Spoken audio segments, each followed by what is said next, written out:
students, welcome to Educare Academy. Today we shall learn the chapter on seed structure and development. Seeds.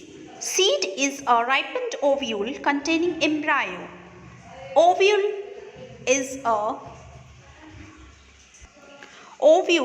present inside the ovary and embryo is a young plant. So seed is a ripened ovule which contains embryo, that is a young plant. Seed is developed after the fertilization of two gametes, that are male and female gamete. Seed is developed in the embryo sac of the ovule in the ovary of the flower.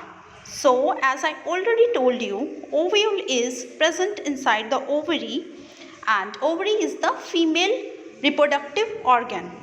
So seed is developed when the male gamete fuses with the female gamete, that is the ovule fuses with the male gamete, then the seed is produced. Now come to importance of seed. First point we have propagation of new generation of species.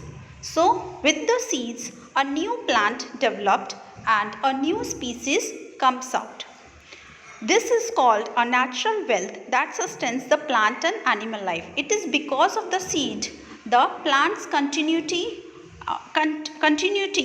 continue. That is, it is the natural wealth that helps the plant to continue their life.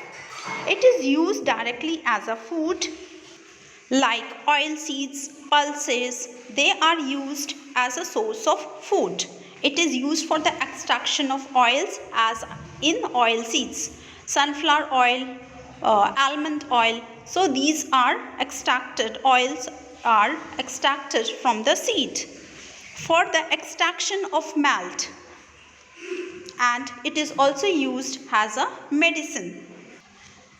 Now, according to the types of stored substances, seeds are divided into several types. The first one is cereals. Cereals are rich in carbohydrates.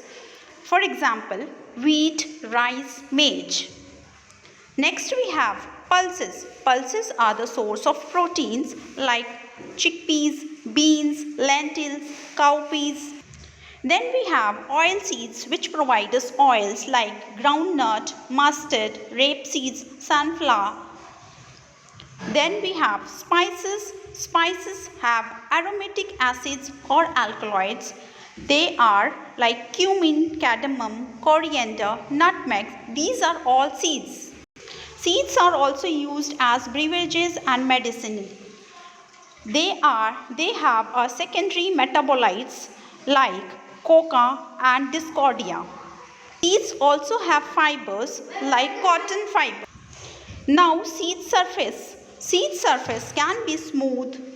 It can be, as in peas, it is a smooth. It can be wrinkled, as in almond. It can be straighted. It can be furrowed or reticulated. It can be alveolated. It can be tabulate. It can have a hairy pulpy like in poppy. Sometimes it is used for the classification of species. Now seed coats are developed according to the dispersal of seed.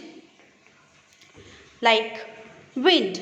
Wind dispersal seeds have papillus, they have hairs on their bodies or wing-like structure. They have inflated calyx. Calyx is again a female reproductive part. Next is animals. Calyx is a sepals. Okay, group of sepals makes calyx. Now come to animals.